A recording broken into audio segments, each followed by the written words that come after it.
guys and welcome to today's video. Today I want to share with you guys kind of a different video. I've kind of tried these in the past, but I've kind of not ever really stuck to them that well. This may become more of a regular thing, but I thought I would share with you what I watched in January, what I read in January, what I listened to in January, and do let me know if you want me to add in anything else. I guess I could add in some beauty favourites or even some of my favourite foods that I've been eating, so do let me know in the comments if you'd like me to add anything else in here. The fact that I'm filming this video means that we are officially in February, which is very exciting. It's actually my birthday on Friday. I'm not sure when I'm going to upload this video. It might go up on Thursday, so then it's my birthday tomorrow, which is very exciting-ish.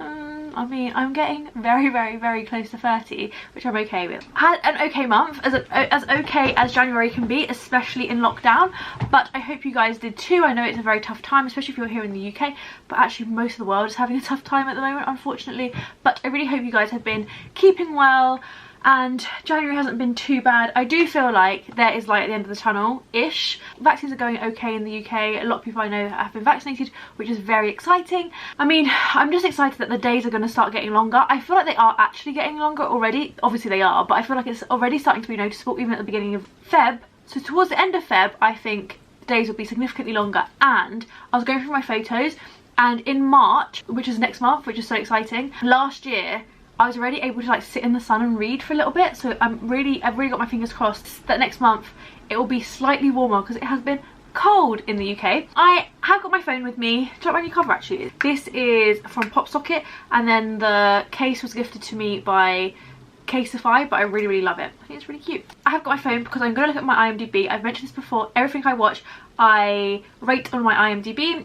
I think we'll start with films. If you're interested in books, I'll talk you through the 5 books that I've read, and then we'll go on to podcasts. At the beginning of the month, I watched Bridgeton. I feel like everyone has watched Bridgeton. I did enjoy it. This month has really been a month of just watching good stuff. Like, it wasn't groundbreaking. There's nothing that I feel like you're really going to miss out on if you don't watch. Actually, maybe one program, I think, maybe.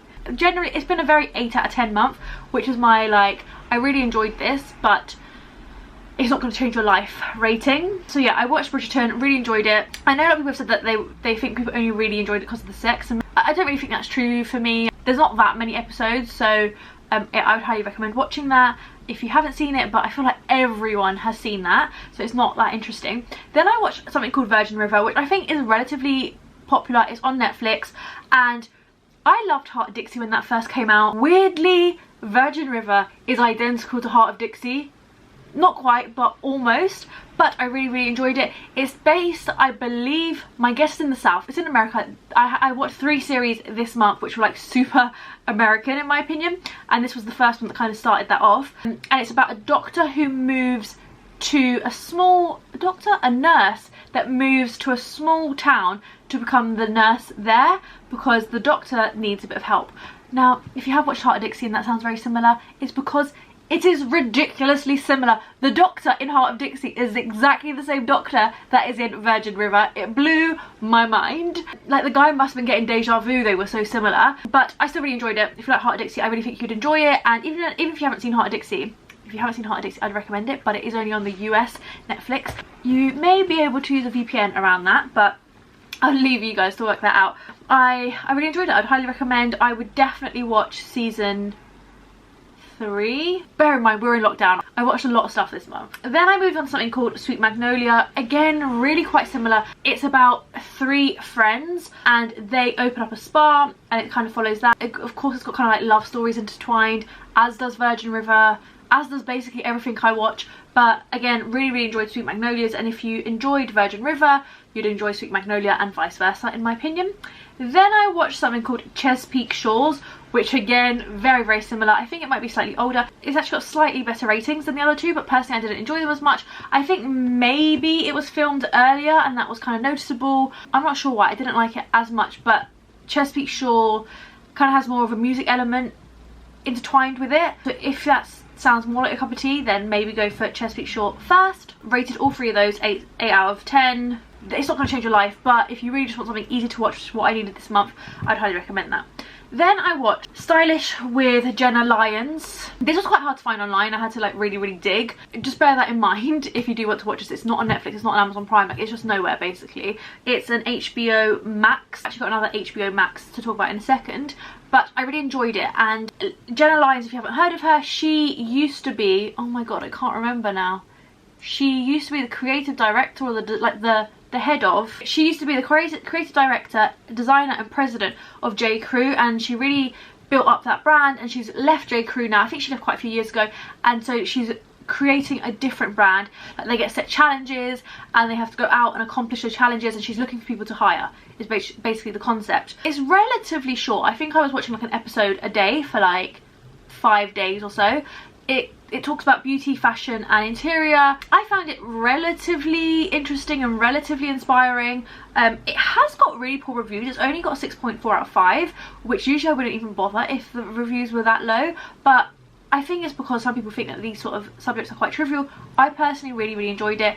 I don't think it's been that popular. I don't think it will come back for season 2, but I personally loved it, and therefore I would still recommend it. And then what other series did I watch? Okay, I only watched then one other series, which is again another HBO Max series, but this one is available on Channel 4 if you're here in the UK, and it's called It's a Sin. I'm sure you've all heard people talk about it. It's based in the 80s, and it talks about AIDS and HIV and the gay community and how they were affected through AIDS and HIV. Now honestly, I don't think I knew that much about AIDS and HIV. It kind of just made the whole series even more heartbreaking, because at the beginning it was about men moving to London where they were finally able to be themselves, and where there was a bit of a, I don't know how to put it, like a free loveness to it. They were just enjoying being themselves essentially, and then obviously the HIV and AIDS came about, and people were like denying that it was even possible that something was just attacking gay men.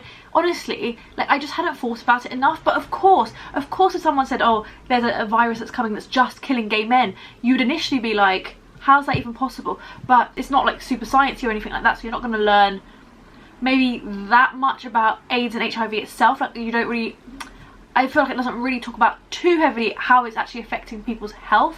It very much kind of explores, I guess, more the emotional side of it, which I think is typically more interesting anyway, but I would really highly recommend it. It's only 5 episodes. They're not too long. I think they're like 40-ish minutes, but really interesting. Out of everything I'm going to mention today in terms of watching, that's the one I would definitely go for first. And then I watched 2 films, because basically I'd like finished all the series I wanted to watch and I wasn't sure what to move on to next, so I started 2 films. One I wasn't even going to talk about because it was awful, and I'm a bit embarrassed I even watched it, but I'm going to be honest here. So the first I started with was A Rainy Day in New York, which is a Woody Allen film with Timothée Chalamet. Now, I really like Timothée Chalamet. There's something else I'm going to talk about which relates to Timothée Chalamet in a minute, but I'm a big Timothée Chalamet fan. I do feel like weirdly he plays the same character over and over and over again. I can't remember what he was like in, I think it was Booksmart, but I did watch About a Boy or It's a Boy or something like that. Something that he's in. I guess I could just check, hold on. I also watched Beautiful Boy, which he's in, and although that talks, this was actually last month that I watched this, although that talks about like drugs and stuff, he still seems like quite an intellectual character, and he just seems to play like really cultured, really intellectual characters, which I think is a bit weird, because it's rare to meet very young characters that are super smart or super like well read like he is, and that's my speaker, like he is in every film I've watched with him, which is very strange. But anyway, I gave that 7 out of 10. It was very average. It wasn't bad, but wouldn't watch it again, and I probably wouldn't recommend it either, just because I feel like there's better stuff to watch. It was fine, it was okay. College school journalist, who's Timothée Chalamet's girlfriend, who goes to New York to interview a famous singer, and he goes with her. It's kind of it. It's really not that interesting, weirdly. It's kind of like the description says, a young couple arrive in New York for a weekend where they are met with bad weather and a series of adventures. And then, because I really wanted to watch a romance, because basically I just finished reading Find Me, and I really wanted a romance, and I didn't want to watch Call Me By Your Name again, because Call Me By Your Name is my favourite film, but I've seen it 100 times and I wanted to watch something else. So I went onto IMDb and I was like checking the top 50 romances, and the only film I hadn't seen, because largely they were all series, was, and I'm really embarrassed about this, was 365 days. Now I know this was really controversial and that's kind of put me off watching it anyway, and I wish I just hadn't bothered because it was honestly one of the worst films I've ever seen. Like, it was super rapey, which I think is the issue to begin with that everyone had. I just didn't think it was going to be this bad. Like, I didn't think it was possible for it to be this bad. There was nothing redeeming about this film. I 100% would not recommend it, is all I have to say about that. I don't think we need to go any further. I'm embarrassed that I even watched it, and I would not recommend anyone else watch it. But that's it. That's what I watched this month. Oh, I did also start season 2 of This Is Us. I honestly have been putting it off because I loved season 1, but I cried so much during season 1 that I'm still not sure I'm mentally prepared for season 2. I have watched 2 episodes of season 2. I don't think I cried yet, but let's be honest, it's coming. And then the other thing I started was Tales of a City, which is on Netflix. It's set in San Francisco and it's about this like large house, and it houses like a lot of LGBTQ people inside of it, and it's run by like an older lady, and I don't want to give away too much, but honestly I'm quite enjoying it.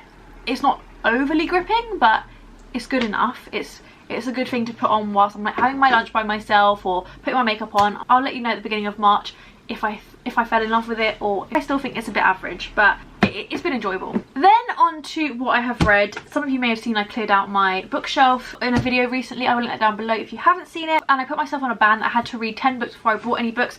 I'm actually going to try and maybe read over 10 because honestly I just have so many books I haven't read that it's just a waste of space. I need to read more of them before I buy anything else. But I finished 5 books last month. We'll start with the one I finished first, which is Ali Smith's Winter. I thought this was okay. I don't actually know what I rated this. Maybe I gave this a 4. I think I gave this a 4. I gave this a 4. I chose to read this because it's based in winter. It's winter, and it kind of had like little specks of like Christmas in it. I do feel like probably parts of it went over my head a little bit. It's about 4 people spending winter together. I think it's like Christmas. It's a son with his mother, the son's girlfriend, and the son's aunt, so the mum's sister. I don't really have that much to say about this. I read this right at the beginning of the month, so I feel like there's parts of it that I don't really remember. This is part of a series, so there's also spring, autumn and summer.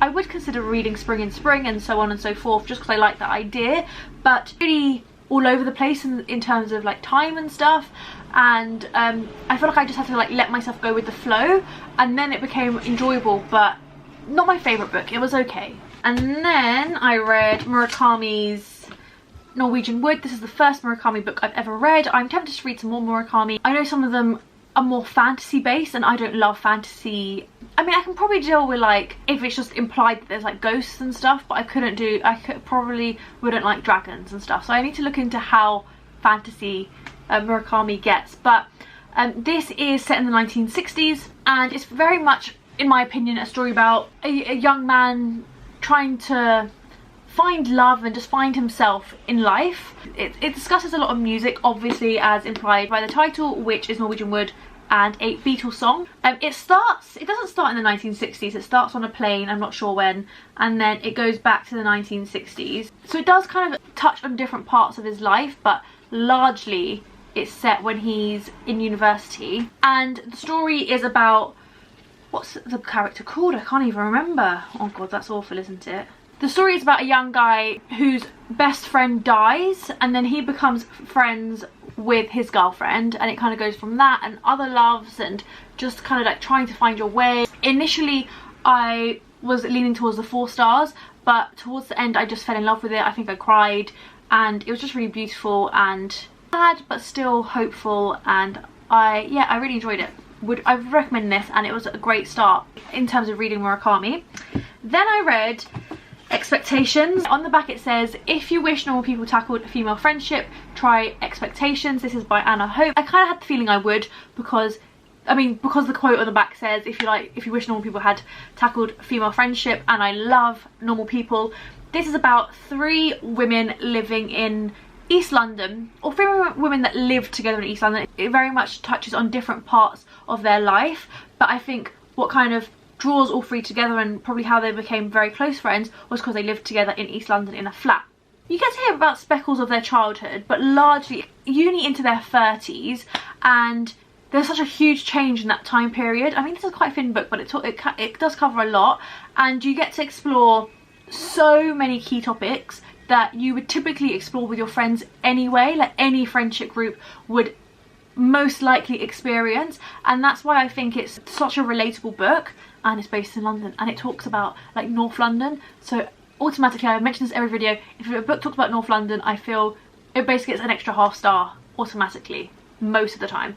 It talks about fertility, infidelity, love, work, friendships, even stuff like losing your parents, losing loved ones. Like, it's really just beautiful, and I would highly recommend it. I really enjoyed it. If you are looking for a book about friendship, then I think this is a great one. And actually, I'd really quite like to explore other books about friendship, so if you do have any recommendations, let me know. I read Find Me. This has been on my list for ages. I really was nervous going into this. I've been writing like post-it notes on the back, and I have 3 post-it notes for this book compared to most books that only have 1 post-it note. This is the follow-up of Call Me By Your Name. It's by Aciman, and Call Me By Your Name is my favourite book ever, and this is the follow-up, which has awful reviews. Now, I went into this knowing it had bad reviews. I went into this knowing that a lot of people did, it wasn't what a lot of people expected, that it followed largely, I think for about a third of the book, it does follow the father from Call Me By Your Name, which isn't really a key character, or at least not a character that most of us are there for. Like, most of us with Call Me By Your Name are there for the 2 main characters, which are Elio and Oliver. But honestly, I loved this, and I feel like that's so controversial to say, but I really did enjoy it. I don't think it was perfect by any stretch of the imagination, but I think had this book come out by itself, people would have really loved it. But because they were expecting something that was more related to Call Me By Your Name, I think that's why this hasn't got great reviews. So there are 4 sections to this book, 2 being the main large ones at the beginning of the book. The first one, which kind of makes up like the first third of the book, is about Elio's father. I'm going to try not to do any spoilers, but if you are nervous about that, maybe skip ahead a little bit. It's about Elio's father, I can't remember his name, I'm just awful with names, and he meets a woman on the train, and it's about that relationship that they form. She's much younger than him. Within that relationship, we kind of get to explore also age and how that comes into play within relationship. Then we meet Elio again. We kind of do hear about Elio in the first half, in the first third, but there's then a chapter about Elio, and he meets an older man, and it's about that relationship that they have. Then in the third chapter, we get to see Oliver with his family, and which we kind of found out about in Call Me By Your Name, that he was going to have a family. And then we do get to see Oliver and Elio again together towards the end of the book, which honestly I wasn't really expecting, if I'm honest. Obviously that's what we're all here for and what we were all hoping for, and I really did enjoy that. If you just want some Elio and Oliver, I guess just read the last chapter. It's like 12 pages, but I personally would recommend the book. I think there's a lot about like almost lust, I'm gonna say. I think this book very much covers different types of love, which I think is very interesting. And for me, the fact that the chapters do talk about Oliver and Elio really, I mean, they just make the book, because I loved the Elio and Oliver story so much, that I think it really kind of finishes it off for me. And I read somewhere that someone said that this is kind of a book that kind of sits alongside it rather than being the follow-up, and I agree with that. It's not so much a continued story. And I have also like read criticisms that maybe this was kind of only written because Call Me By Your Name was so successful, because this was written so much after Call Me By Your Name. However, I'm not mad at it. Like, I'm happy it was written. I would rather it be here than not be here. And I just think Aciman writes so beautifully. I was actually going to read quotes and then I forgot. If there's beautiful passages, that's enough for me to make me want to read a book. There was like 2 pages or something about incest, which I really didn't think needed to be in here, and kind of just confused me as to why that story was put in, and I still don't understand why that story was put in, but there is a bit of a weird part in here. Yeah, but other than that, loved this. Gave it a 5 out of 5. Maybe I gave it a 4.5 out of 5, because it is not Call Me By Your Name, but I'm just worried that nothing will ever be Call Me By Your Name. But loved this, would recommend it. I really want to reread Call Me By Your Name, but I feel like I'm saving it for a special time, but I'm not sure when that time will ever come. And then the final book that I read, which is much shorter, this literally took me like 2 hours maybe, was Convenience Store Woman by Sayaka Murata. I'd seen quite good reviews about this. Some people that I really trust had given this 5 stars, but equally some other people that I trust had given it 3 stars. So I was a bit unsure as to what to expect, but it's super, super short. Sally Rooney, for example, says exhilaratingly weird and funny, and obviously I'm a big Sally Rooney fan. She writes normal people. I didn't enjoy this. I gave this 3 stars. I think had it been any longer, it would have been given 2 stars, but because it was so short, I don't think I spent so much time that I feel guilty about wasting my time, but would not recommend it. It wasn't for me. It follows a lady in her 30s who is single. Now, nothing in here explicitly says she is autistic. However, in my opinion, it is heavily implied that she is on the autistic spectrum. It could be something else, but I think it's probably implied that it's autism. But it's kind of implied as like her family member saying she's not normal, and society saying she's not normal and thinking she's very weird, and it implies that like it's not acceptable for people to be in their 30s and working in a convenience store. That's what the lady does, which I'm not saying society doesn't think that, but I think it's bullshit to kind of almost agree with it. And I guess at the end, well, I'm not going to spoil the ending, but I think that's kind of what didn't sit that well for me. It just felt that lots of people were being negative towards her because she was autistic. No one really understood her. It was very much something that she hid. I don't know, I didn't love it. I wouldn't recommend this. I gave it a 3. It's an international bestseller. Maybe it's me. Maybe I'm not smart enough to understand what this book really meant. I 100% will hold up my hands up and say that's definitely possible. But I didn't love this. Personally, wouldn't recommend it. It's probably one I'm going to pass on to someone else because I didn't love it. It wasn't even like beautifully written, because had it been not so great but still captivating because the writing was so beautiful, I would have understood, but I just don't understand the hype. And then finally, we'll quickly talk about podcasts. Honestly, I haven't been overly into podcasts recently, but I always listen to some, and I do think there's been a couple that I've kind of discovered more recently, which has been very nice. One that I discovered this month was Out to Lunch with Jay Rayner. Jay Rayner is a food critic. He's written quite a few different books. I think he writes for The Guardian, maybe The Times. I think one of those two. But I've read some of his books and I really enjoyed them. They are very food based, but I love food podcasts, I've come to realise. And maybe I like food writing too. First episode I listened to was with Dolly Alderton. No secret, I love Dolly Alderton. And I just thought it was a really beautiful podcast. Typically, this podcast takes place in a restaurant. They share a dinner, they share a lunch or a dinner, and they discuss food, but it's more than that. Food podcasts, in my experience, are always more than that.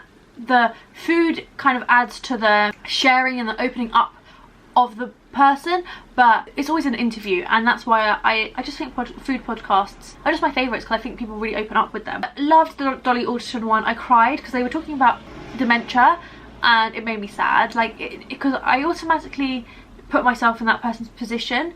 And I think with podcasts, they're so personal because it seems like the person's talking to you. And actually, I think Dolly said that in that podcast, that she used the Jay Rayner podcast during lockdown because she felt that it was like having people in her house. And because these typically take place in a restaurant, not so much recently, but a lot of the older episodes take place in a restaurant, just hearing the sounds and the ambience of the restaurant made her feel that there was a sense of normality, which there just isn't at the moment. But anyway, really loved that. Now I'm listening to the Paloma Faith one with him, really enjoying that. And I think I'm just going to slowly go through all those podcasts because they've just been really interesting. I've really been enjoying them. I also listened to a few episodes of Table Manners. I always listen to Table Manners with Jessie, Ware. Again, it's a food podcast. They typically cook for the guest at their house. Not so much recently. A lot of podcasts have been done over Zoom. I still really, really loved it. The other one I listened to was Millennial Love, which is the Independence podcast.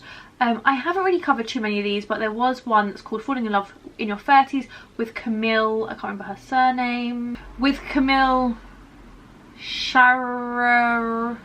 I don't know how to pronounce her surname. I'm going to put it here. That I really loved. I actually thought the first half of that podcast wasn't the best podcast ever, but the second half I absolutely loved and would highly recommend. But yeah, definitely let me know in the comments what you would recommend I watch. You've seen what I typically like, so what do you think I would like to watch next? And more importantly, what podcast do you think I would like to listen to? Because that's the one thing I'm always looking for. I am also tempted to re-listen to Dolly Alderton's Love Stories, which was released in 2018 initially, but is one of my all-time favourite podcasts, and I have recommended it to many friends because I just think it was fabulous. I cried so much. I remember being on the train to Paris and just crying because the podcast was just so beautiful. That's the end of this video. It was a really long one. I was not expecting it to be this long, but do let me know if you enjoyed it and if you would like to see more of these. I would also like to thank you all for all the support on my videos recently. I've been getting more comments recently, which I have absolutely been loving. It's just nice to like build a relationship with people that watch these videos, so that's been lovely. Thank you very much for that. Do like this video if you enjoyed it. Follow me on Instagram. As I'm watching and reading stuff, I do talk about things on my stories there. I'll see you all very soon. I'm not sure what I'm going to be back with next. Maybe a decluttering video, maybe something else, but I will be back very soon, and I'll see you all then. Bye.